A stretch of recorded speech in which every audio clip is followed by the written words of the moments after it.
Okay, so I have a confession. I've had multiple videos on this channel, both ones I've made and ones I have in the works, where I've at least wanted to make references to the suspension of the proposed congestion pricing program for New York City by Governor Kathy Hochul, the governor of New York State. I think that this is a sign that I have something to get off my chest. Namely, what I need to get off my chest is my feelings around the suspension of New York City's congestion pricing program. And in particular, my feelings around how the suspension impacts rail transit in New York City and beyond. Before explaining my feelings, I should briefly define what congestion pricing in New York City was expected to look like. Basically, vehicles that entered what was called the Central Business District of New York City, Manhattan south of 60th Street, were going to pay a toll. There were going to be a few exemptions to this toll, though some wished for even more exemptions than what was granted.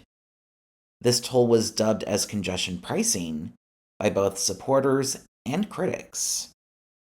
In any event, this program was expected to fund mass transit projects for the area's Metropolitan Transportation Authority, or MTA, and fund MTA transit projects to the tune of $15 billion in the coming years.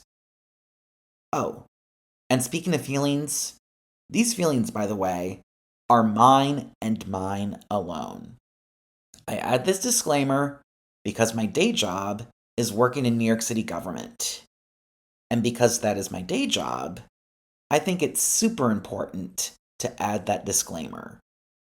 With that introduction, definition of congestion pricing, and disclaimer out of the way, let's get to my true feelings on the congestion pricing suspension. Let's just cut to the chase. I think it stinks. And yes, I'm still bitter about it. I don't care that it has been a few months since the news has come out. I'm still bitter. Even though in my personal life, I think I'm pretty good about not holding on to resentment. But why am I so bitter? I think the honest to goodness answer is this.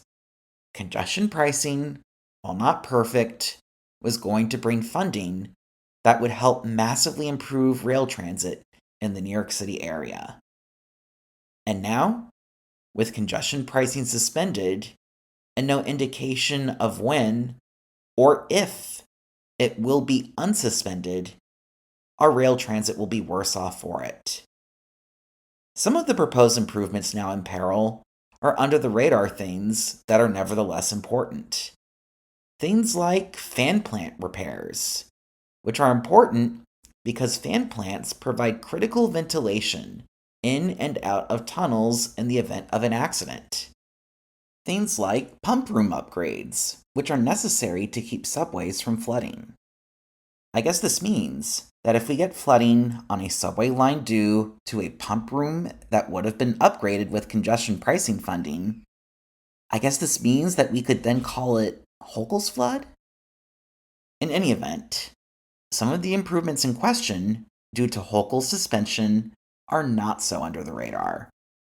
For example, rail passengers notice new trains, and both of the commuter rail systems run by the MTA, Metro North Railroad and the Long Island Railroad, were supposed to get new trains funded by congestion pricing. This rolling stock was slated to replace older, unreliable rolling stock in the two commuter rail systems. For all that critics of congestion pricing have framed this program as being something that's harmful for the suburbs of New York City, suburban mass transit also suffers due to the lack of congestion pricing. But what makes me most furious about the suspension was that some of the most important improvements to mass transit in the New York City area were going to happen to some of the most disadvantaged populations in my city. And those improvements are now in peril. Just a few examples on the map I'm showing. There were the projects to improve accessibility at numerous subway stations.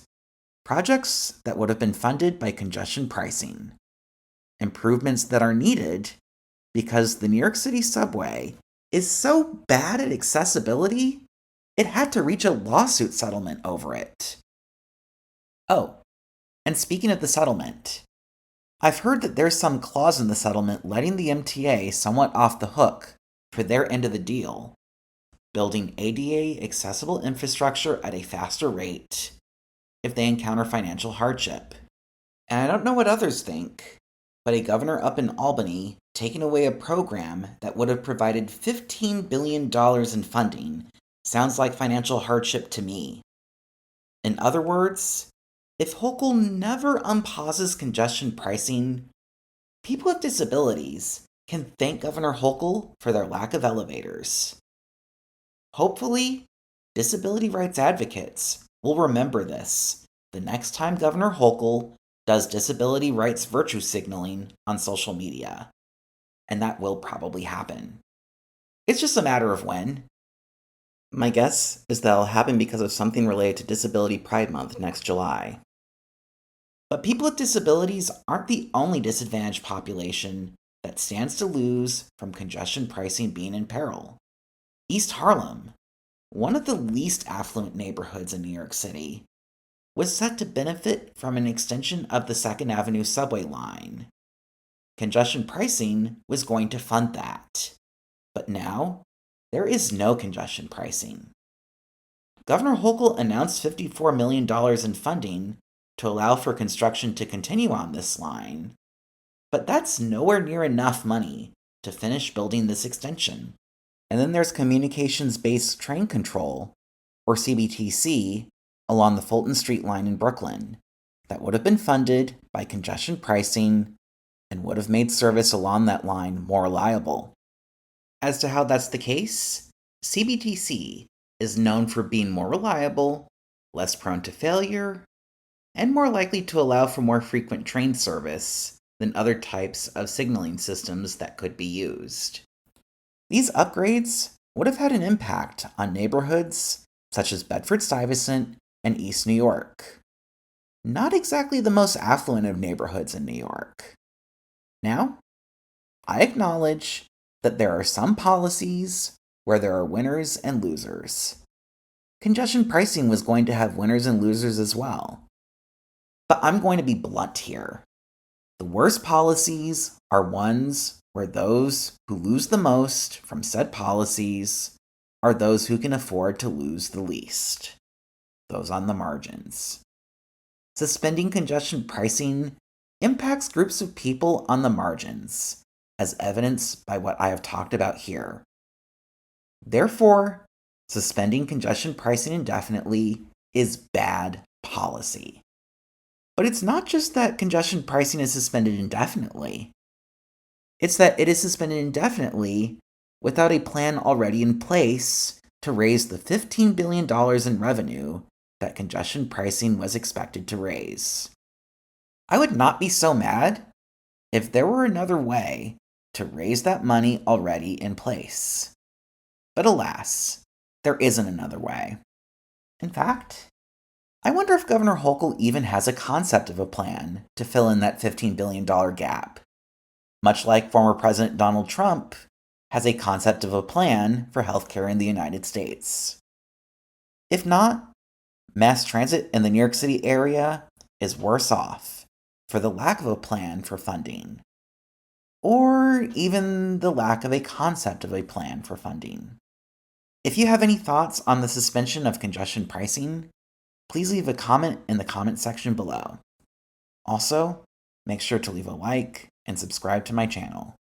Thank you, and have a good day.